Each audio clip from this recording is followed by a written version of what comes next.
secara take home. Jadi nanti tugasnya enggak dikerjakan di kelas kayak gitu ngerjain soal enggak seperti itu. Teman-teman yang lain boleh on cam.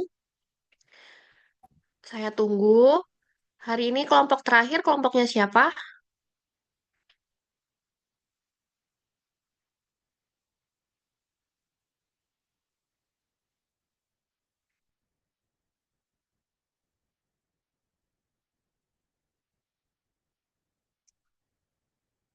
Kelompoknya Bella ya.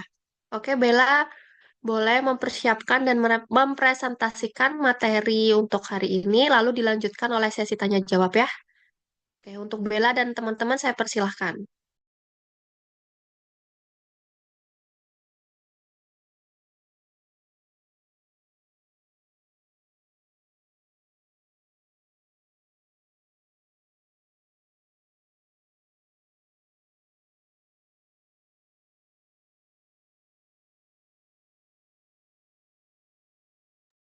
Oke, baik. Saya izin membuka presentasinya ya, Bu. Oke, Assalamualaikum warahmatullahi wabarakatuh. Selamat siang dan salam sejahtera bagi kita semua. Yang terhormat Bapak Suherdi, SPD, SHMM, yang kami hormati Ibu Wida Aristanti, SAP, MAP, serta rekan-rekan mahasiswa yang kami banggakan. Perkenankan kami dari kelompok 7 yang terdiri dari 6 anggota untuk menyampaikan hasil presentasi kami pada mata kuliah prosedur dan metode kerja dengan judul materi, studi gerak, dan waktu. Nah, materi ini itu akan membahas secara menyeluruh mengenai bagaimana analisis gerakan dan waktu dapat digunakan untuk meningkatkan efisiensi dan efektivitas kerja dalam suatu proses operasional. Dan kami berharap presentasi ini dapat memberikan pemahaman yang jelas serta menjadi bahan diskusi yang bermanfaat bagi kita semua. Sebelum saya memulai, izinkan saya memperkenalkan terlebih dahulu anggota kami, yaitu ada Bella Sabrina Oktaviani, Hilma Ananda, Sakila Mawar Cantika, Windy Febrianti, Jenisa Amalia Putri, dan Ika Nurjana. Oke, next slide. Oke, di sini ada daftar isi, yaitu berisi tentang definisi, sejarah, teknik tata cara, manfaat tujuan, studi kasus, dan kesimpulan. Oke, next slide.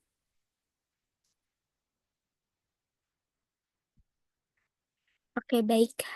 Materi yang akan dijelaskan oleh rekan saya. Terima kasih moderator.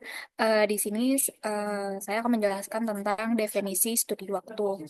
Nah, studi waktu atau time study adalah suatu teknik dalam manajemen operasi yang digunakan untuk mengukur waktu yang diperlukan seorang pekerja terlatih untuk menyelesaikan suatu tugas atau kegiatan kerja tertentu dalam kondisi kerja normal. Nah, studi ini bertujuan untuk menetapkan standar waktu kerja yang realistis, mengidentifikasi pemborosan waktu, dan meningkatkan efisiensi proses kerja. Menurut Munyofu dan rekan-rekannya, studi waktu itu mencakup observasi dan pencatatan waktu yang diperlukan dalam pelaksanaan setiap elemen kerja, serta analisis terhadap data tersebut untuk menentukan waktu baku. Nah, pendekatan ini pertama kali dipopulerkan oleh Frederick W. Taylor yang dianggap sebagai bapak manajemen ilmiah. Taylor percaya bahwa pekerjaan bisa dioptimalkan melalui pengukuran waktu yang akurat sehingga proses produksi menjadi lebih efisien. Terus dengan adanya studi waktu, perusahaan dapat menetapkan target kinerja yang rasional, mengelola tenaga kerja dengan lebih efisien, serta mengurangi biaya produksi. Selanjutnya ada definisi studi gerak. Studi gerak atau motion study adalah analisis sistematis terhadap gerakan tubuh manusia dalam pelaksanaan suatu tugas kerja, dengan tujuan menghilangkan gerakan yang tidak perlu dan merancang metode kerja yang paling efisien. Nah, studi ini pertama kali dikembangkan oleh pasangan suami istri, Frank B. Gilbert dan Lillian M. Gilbert, yang memperkenalkan pendekatan ilmiah terhadap efisiensi kerja melalui pengamatan dan analisis terhadap setiap gerakan kecil yang dilakukan oleh pekerja. Dan menurut Kanaway, studi gerak itu berfokus pada penghilangan gerakan yang boros dan penggabungan gerakan yang serupa agar pekerjaan dapat diselesaikan dengan lebih cepat dan lebih sedikit energi. Nah, biasanya itu dalam praktiknya, studi gerak biasanya dilakukan bersamaan dengan studi waktu, dikenal sebagai time and motion study, untuk memberikan gambaran menyeluruh tentang bagaimana pekerjaan dapat dirancang secara optimal. Materi selanjutnya akan dijelaskan oleh rekan saya. Baik, setelah mendengarkan penjelasan mengenai definisi studi gerak dan studi waktu, di sini saya akan melanjutkan dengan menjelaskan sedikit sejarah singkat mengenai studi waktu dan gerak. Dimulai dengan sejarah studi waktu dan gerak pada abad ke-19 oleh Frederick Sweet Taylor, yang dikenal sebagai Bapak Manajemen Ilmiah. Taylor merupakan tokoh pertama yang secara sistematis menggunakan stopwatch untuk mengukur waktu kerja guna meningkatkan efisiensi. Ia memulai karirnya sebagai buruh di Midvale Steel Works pada tahun 1878 dan kemudian naik menjadi chef engineer. Salah satu eksperimen terkenalnya adalah penentuan ukuran skop paling efisien untuk memindahkan biji besi. Dari percobaan ini, Taylor menyimpulkan bahwa ukuran skop 21,5 pon adalah yang paling efektif karena dapat meningkatkan produktivitas sekaligus menurunkan biaya produksi. Selain itu, Taylor juga merumuskan 4 prinsip kerja efisien, yaitu yang pertama, mengembangkan metode kerja ilmiah, memilih dan melatih pekerjaan terbaik, membangun kerja sama antar manajemen dan pekerja, dan yang terakhir adalah membagi tugas secara adil di antara keduanya. Boleh di next?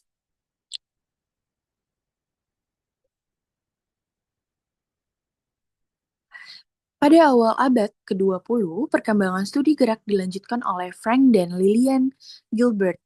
Frank yang memulai karir sebagai tukang batu mengamati banyak gerakan yang tidak efisien dalam proses kerja. Ia berhasil mereduksi gerakan memasang batu bata dari 18 menjadi hanya 5 langkah, yang berdampak signifikan dalam peningkatan produktivitas dan pengurangan kelelahan kerja. Setelah menikahi Lilian, seorang psikolog, keduanya bekerja sama dan menggabungkan pendekatan teknik serta psikolog dalam studi gerakan. Mereka mengembangkan micromotion study menggunakan kamera bahkan video untuk menganalisis gerakan kerja secara detail. Selain itu, Frank menciptakan konsep Terblick, yaitu 17 elemen gerakan dasar dalam pekerjaan manual yang sangat berguna dalam menganalisis dan menyederhanakan pekerjaan. Awalnya, studi waktu dan gerak dikembangkan secara terpisah.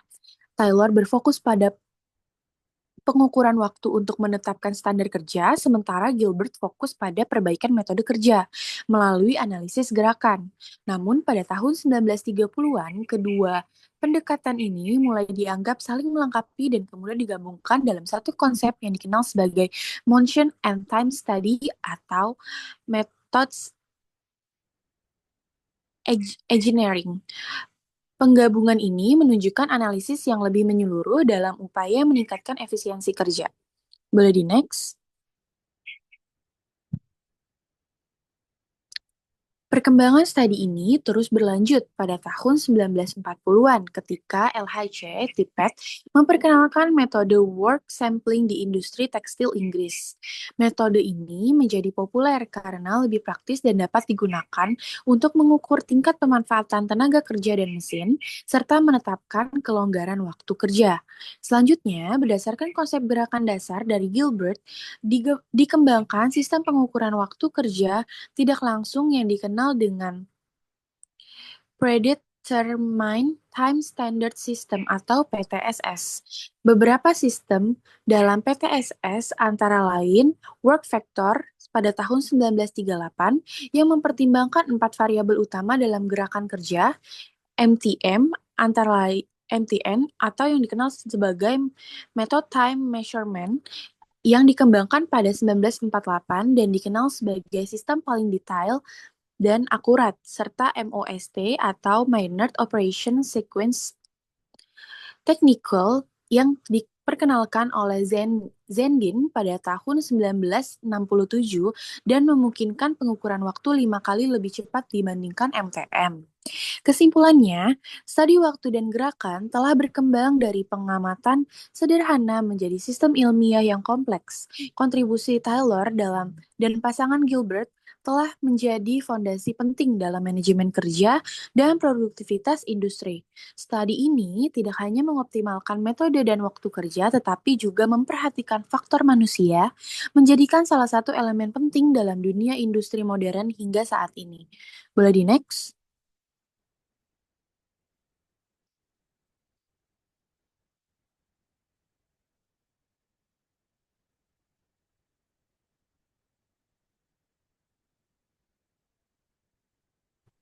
Oke, selanjutnya saya akan menjelaskan tentang teknik dan tata cara kerja.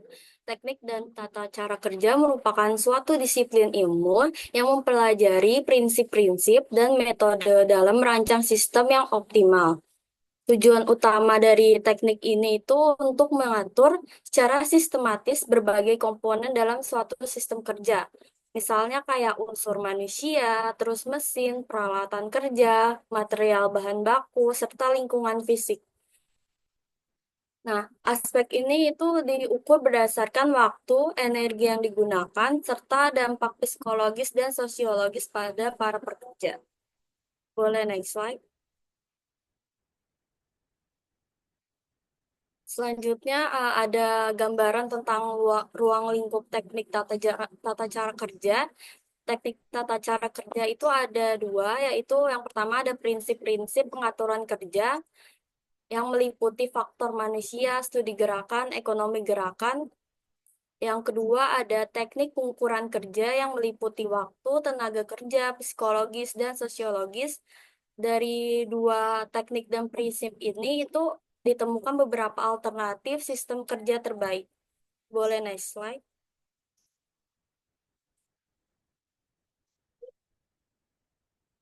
Selanjutnya, ruang lingkup teknik tata cara kerja itu erat kaitannya dengan pendekatan motion and time study yang dikenal sebagai metode engineering. Istilah ini dikenal sebagai teknik studi waktu dan gerakan. Studi ini bertujuan untuk menganalisis, mengevaluasi, dan menyempurnakan metode kerja guna untuk meningkatkan produktivitas dan efisiensi operasional. Salah satu prinsip yang dipegang dalam bidang ini bahwa nggak ada cara atau metode terbaik, tetapi selalu ada cara yang lebih baik. Prinsip ini mencerminkan bahwa dalam metode kerja itu pasti ada perbaikan sistem kerja yang merupakan proses yang bersifat dinamis dan berkelanjutan. Boleh next slide.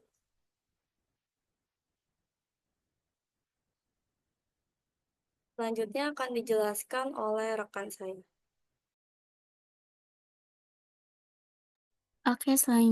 Oke, selanjutnya yaitu ada tujuan studi waktu dan gerak menurut Barnes 1980, yaitu yang pertama ada mengembangkan sistem dan metode yang lebih baik dan biaya yang lebih murah.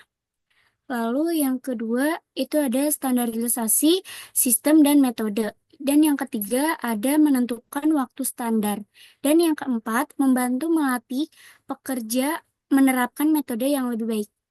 Oke, boleh di next slide.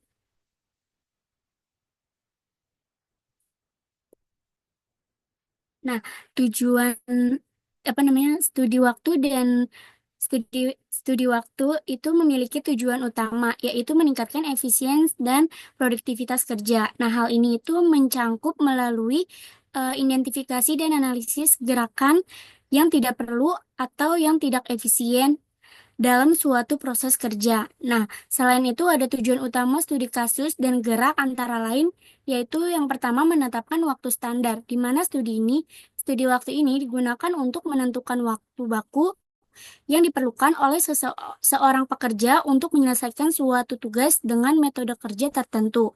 Dan hal ini membantu dalam perencanaan kapasitas produksi dan penjadwalan kerja. Yang kedua itu ada mengidentifikasi dan mengurangi gerakan yang tidak efisien. di mana studi gerak ini itu bertujuan untuk menganalisis gerakan-gerakan yang dilakukan oleh pekerja dalam menyelesaikan tugasnya, dengan tujuan mengidentifikasi gerakan yang tidak perlu atau tidak efisien sehingga dapat dihilangkan atau disederhanakan. Boleh next slide? Nah, yang ketiga ini ada meningkatkan ergonomi dan keselamatan kerja, di mana studi dan waktu ini itu juga memperhatikan aspek ergonomi. Dan studi ini tuh dapat membantu mengidentifikasi gerakan yang berpotensi menyebabkan cedera dan kemudian merancang ulang proses kerja agar lebih aman dan nyaman bagi pekerja. Dan yang keempat itu menghitung biaya produksi secara akurat. Nah, dengan mengetahui waktu standar yang dibutuhkan untuk menyelesaikan suatu tugas, nah perusahaan ini tuh dapat menghitung biaya produksi dengan lebih akurat dan efisien. Dan yang kelima ada meningkatkan kualitas produk atau layanan. Nah, di efisien dan standarisasi proses yang dihasilkan dari studi dan waktu dapat berdampak positif pada kualitas produk atau layanan yang dihasilkan. Boleh next slide?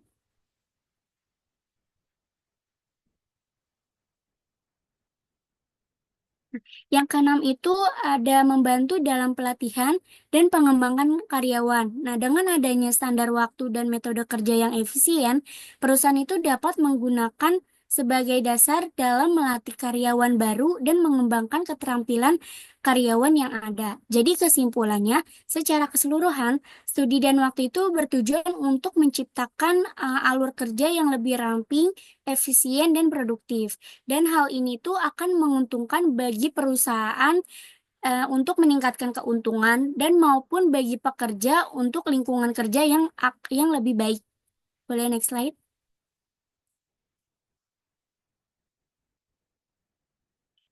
Dan setelah ada tujuan, pasti ada manfaat. Dan manfaat studi waktu dan gerak ini, yaitu penerapan studi waktu dan gerak memberikan banyak manfaat bagi perusahaan yang ingin meningkatkan efisiensi dan produktivitas. Nah, berikut itu ada beberapa manfaat utamanya, yaitu yang pertama, mengidentifikasi dan mengurangi pemborosan, di mana studi dan waktu ini itu membantu dalam mengidentifikasi aktivitas-aktivitas yang tidak memiliki nilai tambah atau non-value added activities atau pemborosan dalam proses kerja. Nah, dengan menghilangkan atau meminimalisir aktivitas tersebut, waktu dan sumber daya itu dapat dialokasikan dengan lebih efisien. Dan yang kedua itu meningkatkan produktivitas, di mana dengan mengeliminasi pemborosan dan mengoptimalkan proses kerja, studi dan waktu ini tuh dapat meningkatkan produktivitas secara signifikan. Dan hal ini berarti perusahaan itu dapat menghasilkan lebih banyak output dengan input yang sama atau lebih sedikit. Boleh next slide? Nah, yang ketiga itu ada meningkatkan efisien, di mana studi dan waktu ini membantu perusahaan untuk bekerja lebih cerdas, bukan lebih keras, dengan mengidentifikasi cara tercepat dan paling efisien untuk menyelesaikan tugasnya. Dan perusahaan itu dapat mengoptimalkan pengguna waktu dan sumber daya. Dan yang keempat itu ada meningkatkan kepuasan kerja, di mana dengan merancang alur kerja yang lebih efisien dan ergonomis, studi dan waktu ini tuh dapat mengurangi kelelahan dan meningkatkan kepuasan kerja karyawan, dan dapat mengarah pada peningkatan motivasi dan produktivitas. Dan yang kelima itu ada meningkatkan daya saing. Nah, di mana di pasar yang kompetitif, perusahaan ini tuh dapat menghasilkan produk atau layanan dengan biaya yang lebih rendah dan waktu penyelesaiannya tuh lebih cepat dan memiliki keunggulan kompetitif. Di mana studi waktu ini tuh membantu perusahaan untuk mencapai hal tersebut dengan meningkatkan efisien dan produktivitasnya. Boleh next slide?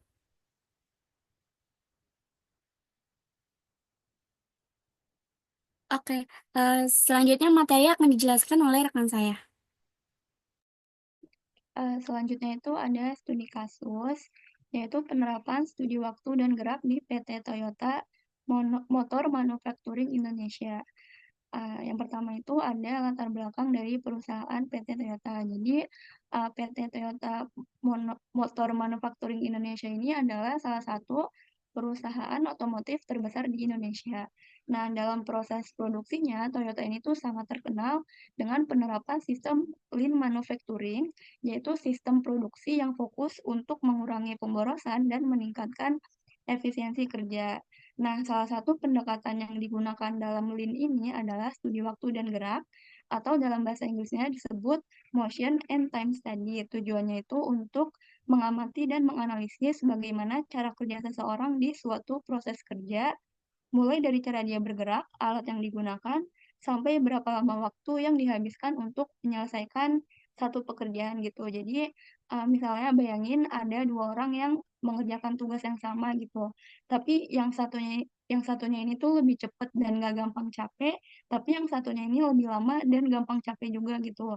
Nah, berarti kan ada yang membedakan dari cara mereka kerjakan. Nah, dari studi waktu dan gerak ini tuh membantu perusahaan untuk menemukan cara kerja terbaik yang bisa diterapkan oleh karyawan-karyawannya. Lalu masalah yang ditemukan sama tim Toyota ini tuh mereka tuh menemukan uh, masalah di bagian lini perakitan mobil gitu. Jadi ternyata waktu kerja tiap karyawannya ini tuh berbeda-beda gitu.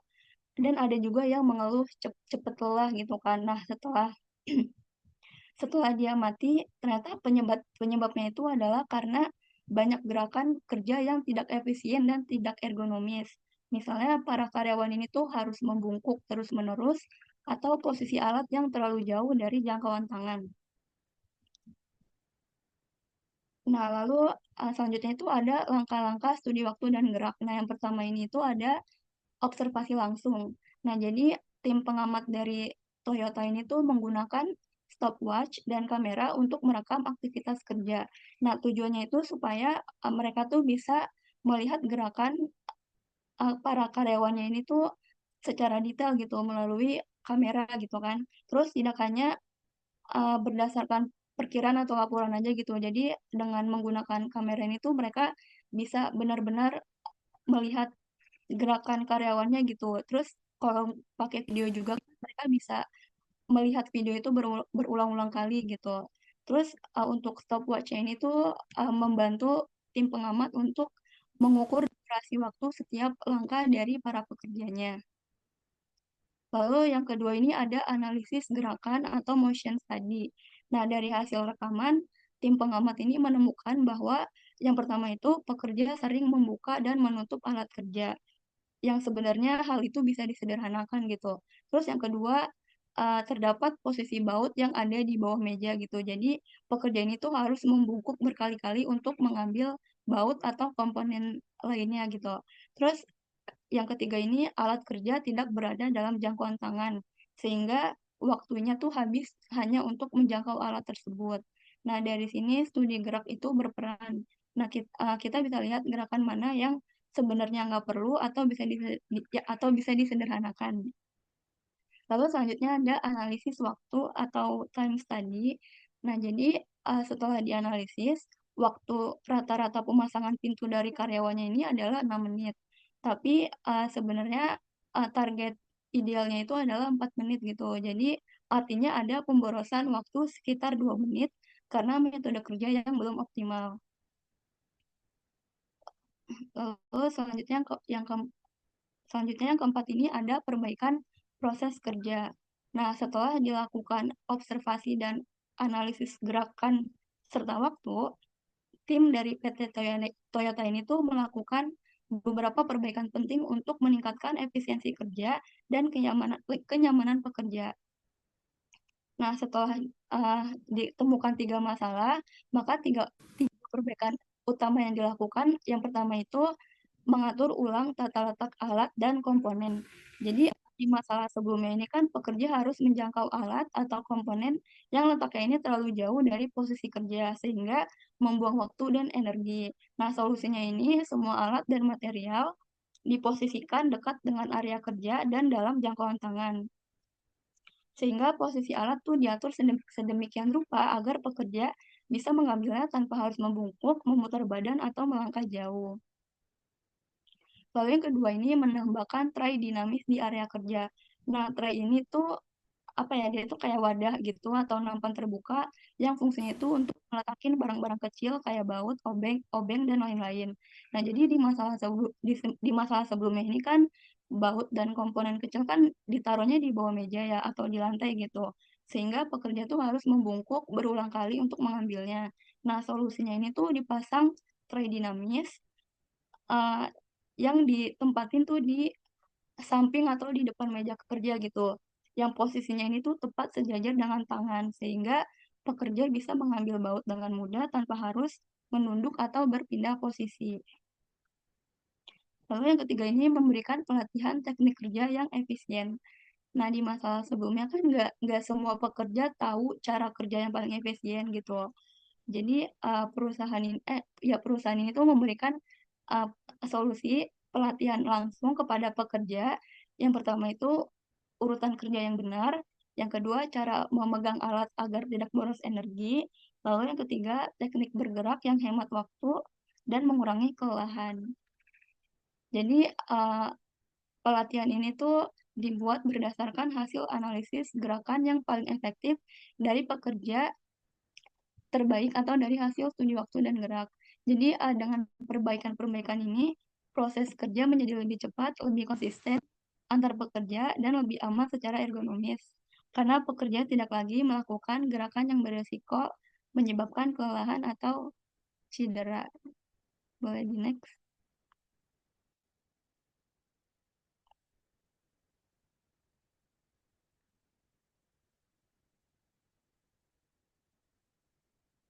Nah, ini contoh ilustrasi dari uh, apa ya, jadi kan tadi sebelumnya kan ada toolbox yang dia tuh harus ditutup buka gitu kan, itu nguras energi juga ya, jadinya diganti sama tray dinamis yang ditaruh di atas meja, jadi pekerja tuh nggak harus membungkuk gitu ya. Jadi ini ilustrasinya. Boleh di next. Selanjutnya akan dijelaskan oleh rekan saya. Oke, selanjutnya adalah kesimpulan. Kesimpulan dari materi tersebut menyebutkan bahwa studi waktu dan gerak merupakan metode ilmiah yang sangat penting dalam meningkatkan efisiensi dan produktivitas kerja di lingkungan industri modern. Konsep ini berakar dari kontribusi besar Frederick W. Taylor dalam studi waktu dan pasangan Frank serta Lillian Gilbert dalam studi gerak. Yang keduanya berhasil mengidentifikasi dan mengeliminasi aktivitas kerja yang tidak efisien. Penerapan metode ini membantu perusahaan merancang sistem kerja yang lebih optimal, mengurangi pemborosan, menetapkan waktu kerja yang realistis, dan memperbaiki kenyamanan di tempat kerja. Studi kasus pada PT Toyota Motor Manufacturing Indonesia menunjukkan bahwa penerapan studi waktu dan gerak secara nyata mampu menurunkan waktu kerja, meningkatkan konsistensi antar pekerja, serta menciptakan lingkungan kerja yang lebih nyaman dan produktif. Hal ini bisa menunjukkan bahwa pendekatan time and motion study tidak hanya memberikan manfaat bagi perusahaan, tetapi juga berdampak positif terhadap kesejahteraan pekerja. Boleh di next? Terima kasih, sekian presentasi dari kelompok kami. Kurang lebihnya mohon maaf. Wassalamualaikum warahmatullahi wabarakatuh. Saya kembalikan ke moderator. Oke, baik. Presentasi yang kami sampaikan sudah selesai dan kami membuka sesi tanya jawab bagi 3 penanya. Bagi teman-teman yang ingin menanya, silakan raise hand.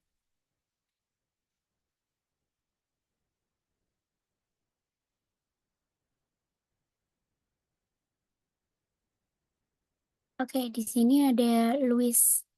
Boleh Luis diajukan pertanyaannya? Oke, baik. Terima kasih untuk materi yang sudah menyampaikan materinya dengan sangat-sangat bagus ya. Izin tanya, semisal kita menjadi konsultan di sebuah perusahaan jasa gitu, tapi perusahaan jasa ini tuh ingin meningkatkan produktivitas dengan tetap menjaga kepuasan kerja karyawan. Nah, gimana caranya menyeimbangkan hasil studi waktu dan gerak dengan nilai-nilai kemanusiaan dalam dunia kerja yang modern? Apakah dapat dipahami? Dapat dipahami. Tolong di ini ya, list di chat, ditulis di chat. Oke, makasih. Ya, sama-sama. Selanjutnya ada Ranita. Baik, terima kasih banyak sebelumnya kelompok penyaji atas kesempatannya. Izin bertanya, menurut kelompok penyaji, sejauh mana sih pendekatan studi waktu ini dan gerak bisa meningkatkan efisiensi tanpa adanya pengorbanan dari kualitas kerja karyawannya? Itu aja pertanyaannya, terima kasih. Oke, baik. Nanti tolong di ini ya, chat ulang ya, Ranita. Oke, yang terakhir ada Fatin. Oke, sebelumnya perkenalkan saya Fatin, izin bertanya. Menurut kelompok kalian, apakah penerapan studi waktu dan juga gerak ini bisa menimbulkan beban psikologis yang baru gitu pada pekerja? Mungkin itu aja. Terima kasih.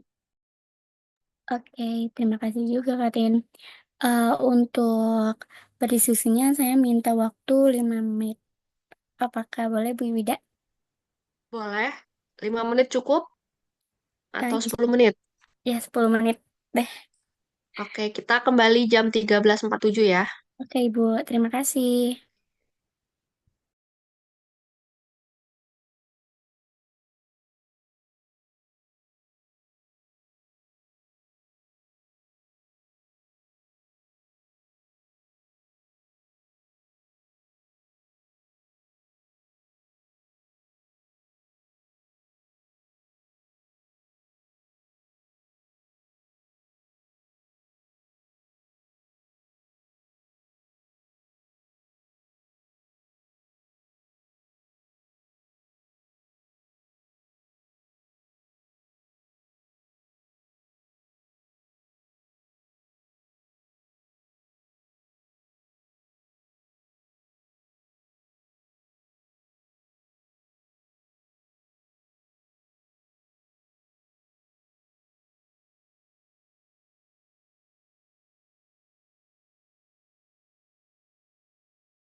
Oke, saya izin menjawab pertanyaan dari Fatin.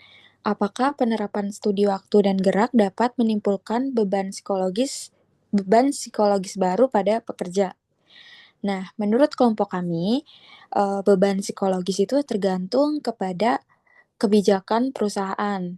Jadi perusahaan yang baik, mungkin metode prosedur kerjanya itu bisa dipadukan juga dengan metode Balaila yang menyeimbangkan penambahan staf dan waktu.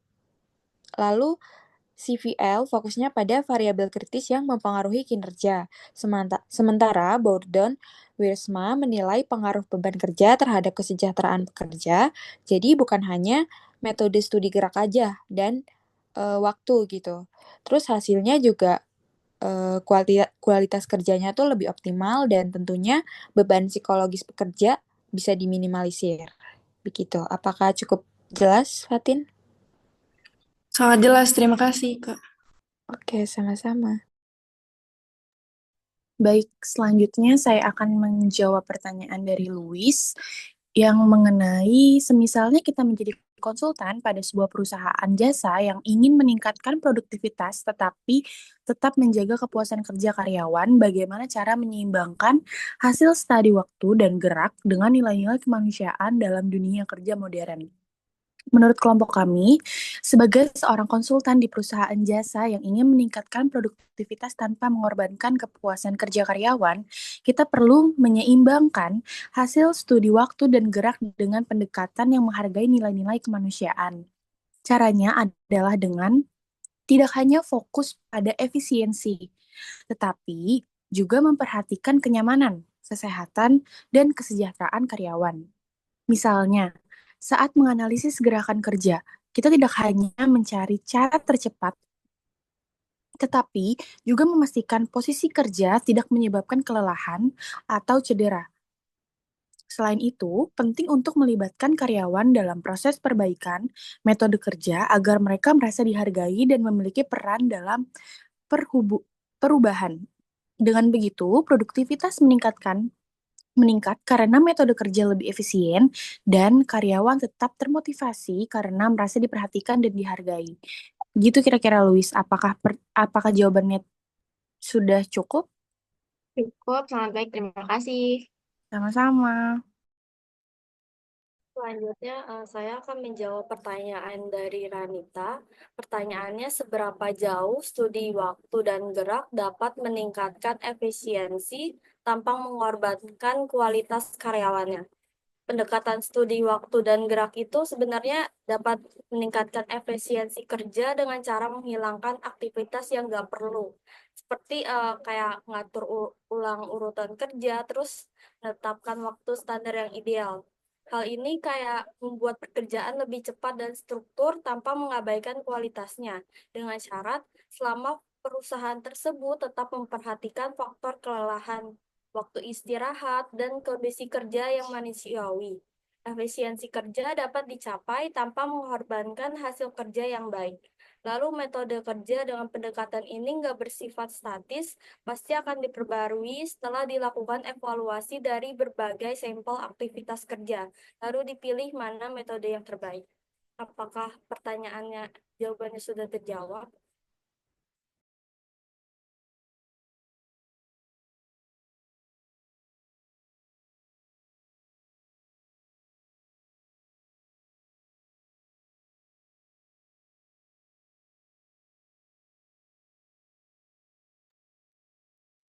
Gimana Ranita? Apakah pertanyaannya sudah terjawab? Jawab, sangat terjawab. Terima kasih banyak kelompok Oke. penyaji. Oke. Saya mencoba menambahkan sedikit terkait materi ini ya. Jadi teman-teman, sebelumnya terima kasih untuk kelompok keberapa ini? Kelompok 7 ya, atas pemaparan materi dan jawaban-jawaban yang telah diberikan buat teman-teman semua. Jadi, penerapan gerak dan apa tadi? Gerak dan waktu ya. Itu tuh menurut saya tidak bisa diterapkan di seluruh organisasi ataupun perusahaan. Ada perusahaan-perusahaan tertentu yang bisa menerapkan adanya penerapan studi waktu dan gerak. itu biasanya menurut saya diimplementasikan pada perusahaan atau pabrik-pabrik yang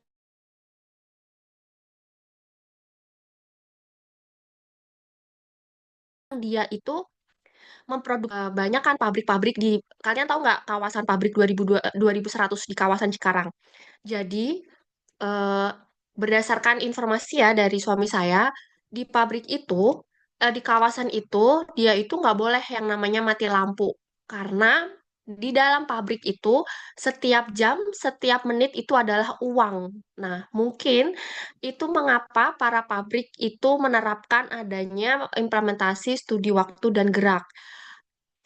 Setelah itu, eh, akhirnya tuh si kawasan MM 2100 tuh punya penyedia layak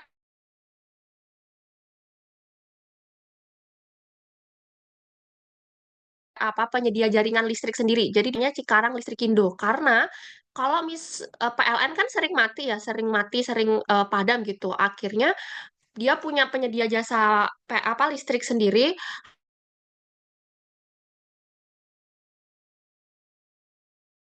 Harapannya pabrik itu harus terus aja mereka berhenti atau sejam aja mereka berhenti, mereka suara saya kedengeran nggak teman-teman?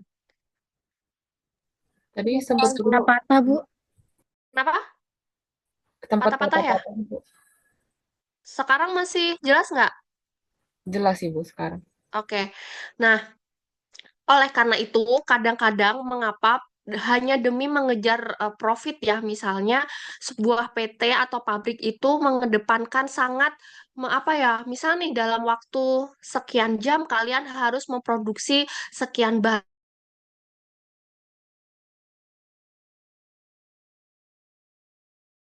barang karena kita mencapai ketika kebijakan itu diimplementasikan tanpa mempengaruhi tanpa melibatkan apa ya barat kata perasaan atau keluh kesah pegawai itu pasti akan banyak pegawai yang merasa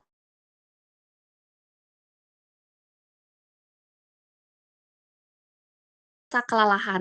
Jadi, kata suami hamil itu yang kerjanya sebagai operator, dia itu kerja 8 jam nonstop berdiri. Suami saya tuh bilang gini, kamu aja yang hamil ngeluh mulu ya gitu.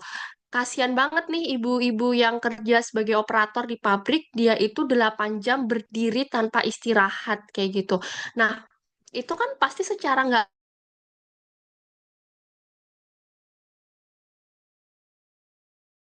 langsung itu kan ngefek ya ke harus kerja. Nah, oleh karena itu maka PT yang bagus itu harus benar-benar memperhatikan kayak dievaluasi. Misal nih bisa ganti ganti posisi yang ibu hamil di bagian produksi yang duduk kayak gitu. Nah, si apa sih namanya tuh eh, bosnya harusnya menyadari gitu loh bahwa harus menyadari gimana sih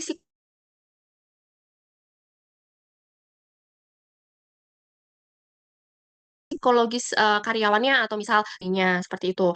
Nah, takutnya ketika nih si ibu hamil tetap dipaksa bekerja, dapat dipastikan kan namanya orang lelah, orang sakit bekerja, kualitas-kualitas yang dihasilkan pasti akan menjadi banyak yang cacat produk, cacat hasilnya atau engine dan lain sebagainya kayak gitu.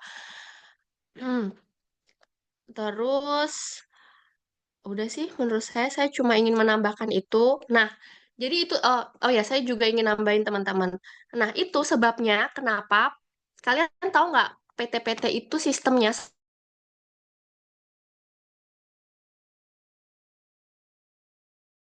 sekarang ya untuk yang lulusan SMK kontrak 2 tahun terus di-cut gitu. Karena apa? Ya karena PT itu untuk bagian operator ya khususnya operator produksi yang kerjanya memang dikejar gerak sama waktu karena mereka itu membutuhkan eh, apa ya ketika orang masih lulus SMA masih muda itu kan energinya masih banyak ya dia geraknya cepet ya maka dari itu mereka itu kayak emang terlihat jahat sih sebenarnya kerja 2 tahun di cut kerja 2 tahun di PHK tidak ada pengangkatan untuk jadi karyawan tetap ya karena maaf hanya eh, apa ya energi dan tenaganya aja yang dibutuhkan oleh pabrik-pabrik itu agar bisa mencetak atau memproduksi barang dalam jumlah yang banyak seperti itu. Tadi saya juga bilang di kelas sebelah kelas APDA ya kalian masih bersyukur banget bisa menempuh pendidikan, bisa mengenyam pendidikan perkuliahan sampai strata yang lebih tinggi. Harapannya apa? Kalian bisa memilih pekerjaan yang nantinya itu yang membuat kalian nyaman. Kalian suka nggak kerja harus sekian, misal nih, kalian kerja tapi harus di deadline 1 jam harus memproduksi sekian sekian pieces atau sekian ribu barang. Kalian suka atau nyaman nggak kerja dalam kondisi kayak gitu? Pasti enggak ya, karena capek, tuh tekanannya ada, terus kalau salah dimarahin,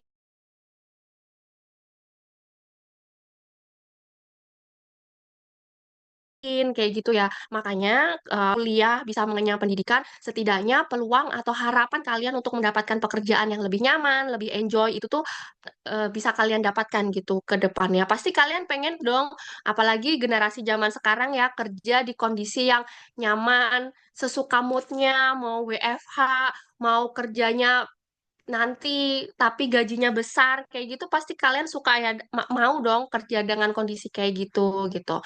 Makanya pesan saya teman-teman, selagi punya kesempatan untuk meraih cita-cita kuliah yang baik, kuliah yang benar, untuk nantinya tuh kalian bisa punya peluang-peluang mencari kerjaan yang sesuai sama passion kalian kayak gitu. Mungkin itu saja yang dapat saya sampaikan. Terakhir, saya ingin memberikan tugas UTS yang nantinya tugas UTS itu dikerjakan take home. Bentar.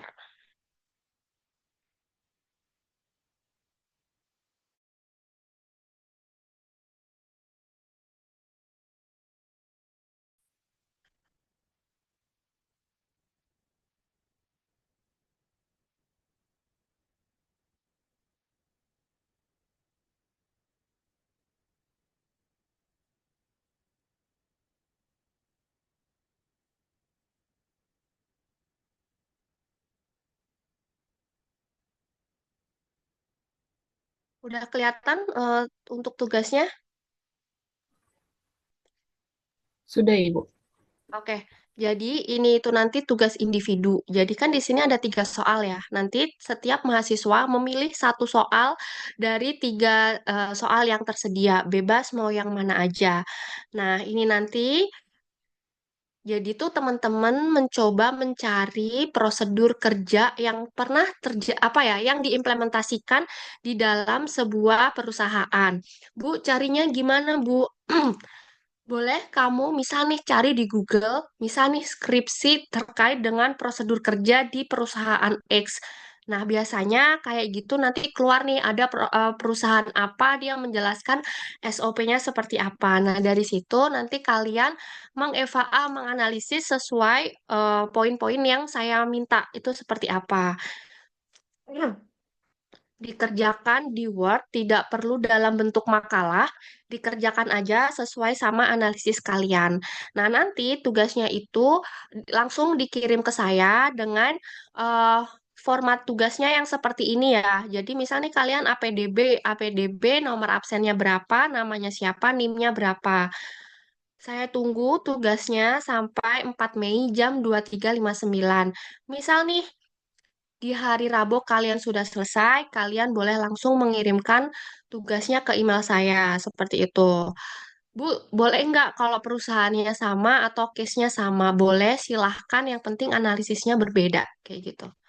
Ada yang ingin ditanyakan terkait tugas?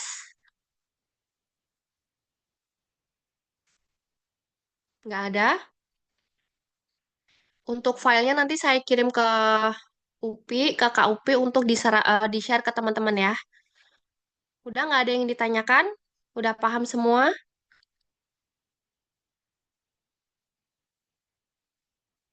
Oke, kalau nggak ada yang bertanya, saya anggap paham ya.